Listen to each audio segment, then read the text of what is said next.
दोस्तों, आप जानते ही हैं कि राजस्थान का इतिहास कितना गौरवशाली है। राजस्थान के इतिहास को लेकर परीक्षा में ये सवाल जो आते ही आते हैं, तो आज हम आपके लिए लेकर आए हैं राजस्थान स्पेशल जीके क्विज। तो चलिए तैयार हो जाइए जवाब देने के लिए। दोस्तों, आज का हमारा पहला सवाल, आजादी से पहले राजस्थान का क्षेत्र कहलाता था? पहला राजपूताना, दूसरा संयुक्त प्रांत, तीसरा मध्य प्रांत, चौथा बंग प्रदेश। इसका सही उत्तर है विकल्प पहला राजपूताना। चलिए अब दूसरे सवाल की ओर बढ़ते हैं। राजस्थान का वह स्थल जो हड़प्पा को तांबे की वस्तुओं की आपूर्ति करता था? पहला कालीबंगा, दूसरा मित्तल, तीसरा गणेश्वर, चौथा इनमें से कोई नहीं। इसका सही उत्तर है विकल्प तीसरा गणेश्वर। चलिए अब तीसरे सवाल की ओर बढ़ते हैं। राजस्थान के अधिकांश भाग पर गुप्त वंश का आधिपत्य स्थापित करने वाला गुप्त शासक था? पहला चंद्रगुप्त द्वितीय, दूसरा समुद्रगुप्त, तीसरा कुमारगुप्त, चौथा स्कंदगुप्त। इसका सही उत्तर है विकल्प पहला चंद्रगुप्त द्वितीय।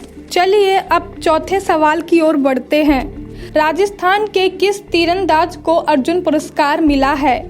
पहला श्यामलाल मीणा, दूसरा लिम्बा राम, तीसरा ये दोनों, चौथा इनमें से कोई नहीं। इसका सही उत्तर है विकल्प तीसरा ये दोनों। चलिए अब पांचवें सवाल की ओर बढ़ते हैं। राजस्थान में खेल जगत का सर्वोच्च सम्मान दिया जाता है? पहला गुरु वशिष्ठ अवार्ड, दूसरा जवाहर अवार्ड, तीसरा महाराणा प्रताप अवार्ड, चौथा राजस्थान खेल रत्न अवार्ड। इसका सही उत्तर है विकल्प चौथा राजस्थान खेल रत्न अवार्ड। चलिए अब छठे सवाल की ओर बढ़ते हैं। मेजर राज्यवर्धन सिंह राठौर का संबंध किस खेल से है? पहला तीरंदाजी, दूसरा नौकायान, तीसरा निशानेबाजी, चौथा तैराकी।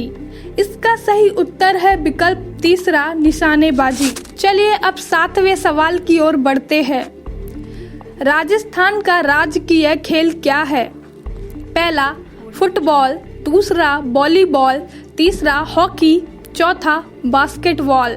इसका सही उत्तर है विकल्प चौथा बास्केटबॉल। चलिए अब आठवें सवाल की ओर बढ़ते हैं। कितने रजवाड़ों एवं राज्यों के एकीकरण से राजस्थान राज्य बना है? पहला 18, दूसरा 16, तीसरा 19, चौथा 20। इसका सही उत्तर है विकल्प तीसरा 19। दोस्तों, आज के लिए बस इतना ही। फिर मिलेंगे जीके क्विज के साथ।